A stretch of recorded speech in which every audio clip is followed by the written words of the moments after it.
Pedro Sánchez es un mentiroso. Los despidos van a ser más difíciles de hacer y vas a cobrar más indemnización si te echan. Y esto debería ser lo que tendría que decirte, no te lo voy a decir, si el PSOE cumpliera con lo que firma, pero tan solo hace un día firma algo y se desdice a las pocas horas. El PSOE, como era de esperar, no va a derogar reformas laborales. Porque aquí nuestro querido Pedro Sánchez primero firma una cosa y luego dice otra. Y ha realizado la típica estrategia de prometo, prometo, hasta que la meto. ¿Qué tal, curiosas y curiosos del derecho? ¿Cómo estáis? Soy Nacho Abogado, un tío legal, y tal vez me recordéis otros vídeos sobre el estado de alarma o la guía de los despidos. ¡Suscríbete! Suscribíos al canal, que no os lo expliquen. Bien, como os avanzaba, nuestro querido Pedro Sánchez ha hecho una clase magistral sobre la típica estrategia de prometo, prometo, hasta que la meto. Y todo viene a raíz de las noticias que ayer veo que dice el PSOE pacta con Podemos y Bildu que va a derogar íntegramente la reforma laboral del 2012 por el PP. Y digo, vale, perfecto, bien. Están dentro de lo que serían los principios del socialismo. En primer lugar, recuperar derechos para los trabajadores y demás. Pero luego, al cabo de, creo que fueron, no sé, horas, el PSOE dice que no va a reformar íntegramente, sino que va a realizar reformas para recuperar derechos de los trabajadores. A ver, y tenemos que ponernos en contexto para saber por qué el PSOE promete y por qué luego se desdice. Vale, tenemos el 20 de mayo. En ese mismo día se estaba votando la prórroga del estado de alarma. Una prórroga que, si no recuerdo mal, se aprueba con votos de Ciudadanos y de PP, la abstención de Bildu. Prórroga que, por otro lado, se preveía de un mes y al final es de 15 días. Y justo ese mismo día sale este acuerdo, con posterioridad a esa votación. ¿Por qué?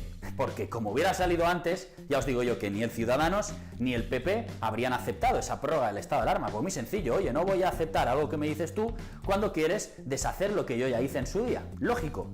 No digo que esté bien, sino que es lógico. Entonces, ahora sacan, una vez realizada esa votación, el acuerdo entre estas tres formaciones políticas con un pensamiento bastante distinto, pero oye, tenemos que soportarlos y dos de ellas están gobernando. Y vemos el acuerdo que dice literal, las fuerzas políticas que suscriben este acuerdo se comprometen a derogar, es decir, eliminar de manera íntegra, del todo, sin ningún tipo de excepción, la reforma laboral del año 2012 impulsada por el PP. Y, lo más importante, la derogación debería hacerse efectiva antes de que finalice el estado de alarma, por lo tanto tienen escasos días. Pero se desdice el PSOE y lo dicho, ahora dice que vamos a eliminar solo aquello que implique recuperar derechos para los trabajadores. Por lo tanto, ¿y en qué consistía la reforma laboral de 2012 a grandes rasgos? Que seguramente ya lo sabrás, pero te la explico y te la resumo. Punto 1. Despidos más baratos y más facilidad para despedir. Las indemnizaciones hasta ese día eran de 45 días por año y, además, se tenía la obligación de pagar los salarios de tramitación. Por lo tanto, si a ti la empresa te despedía y se declaraba improcedente, te tenía que pagar la empresa 45 días brutos de salario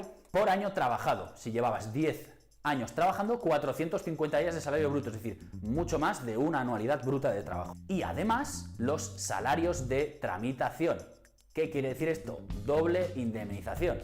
Por un lado, 45 días por año, y si el procedimiento judicial dura un año, imagínate los salarios. Se realiza reforma laboral, se eliminan los salarios de tramitación y se baja la indemnización de 45 días por año hasta 33 días por año y se establece lo que se llama doble tramo, hasta 2012, 45, de 2012 en adelante, 33 días por año. Por otro lado, se endurecieron, o al revés, se relajan los requisitos para despedir a alguien por pérdidas. Anteriormente te despedían si la empresa sufría una situación económica difícil, de forma genérica, y existía un criterio que se llamaba la razonabilidad de la decisión, y luego además se tenía que establecer el criterio de que esta decisión fuera razonable. Y entonces el PP lo que hace es reformar la ley y te pone los casos tasados por los que existirán pérdidas y por lo tanto el despido teóricamente debería ser procedente, que era la existencia de disminución de ingresos o pérdidas presentes o futuras, así como una disminución persistente del nivel de ingresos, y esto existía, por ejemplo, cuando durante 3 trimestres tu empresa tuviera una disminución de ingresos, que no pérdidas, respecto al año anterior. Os voy a poner un ejemplo. Estamos en 2020,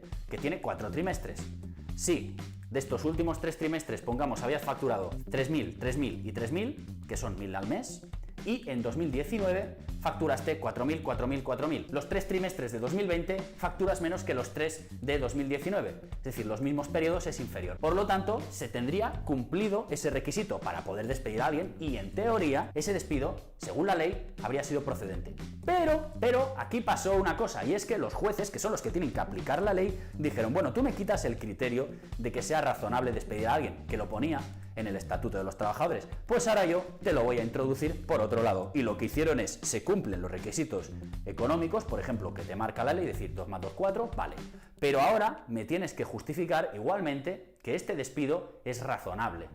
Y los jueces introdujeron la razonabilidad de los despidos a través de sus propias sentencias, porque como son ellos quienes tienen que interpretar la ley, y existe lo que se llama la interpretación finalista de la ley y el espíritu de la misma, los jueces dijeron, pues sí, pues toma 2 de arena, y ahora te lo introduzco yo a través de la jurisprudencia y de sentencias. Entonces al final quedó igual no, porque tenías que cumplir unos requisitos tasados, pero además tenías que igualmente razonar por qué eso iba a ser así. Entonces ya veis que los despidos se facilitaron, que tampoco es del todo cierto, pero sí que es verdad que se introdujo una rebaja a nivel económico. En vez de 45 o 33 días por año, más baratos, sí. Luego es verdad que se modificaron también los ERES, que no ERTES, y ya no se requería autorización de la administración, digamos de la autoridad laboral, para realizarlos, como por ejemplo habéis visto los de fuerza mayor. Otro punto que yo creo que sí que se perdieron ciertos derechos es la negociación colectiva. Y me dirás, ¿qué es esto? Los convenios colectivos, que puedes mirar mi vídeo, son el pacto que tiene que haber entre los trabajadores y las empresas y que se regulan entre ellos. Ahí sale tu sueldo, tus vacaciones, que vas a cobrar durante la baja médica, etc.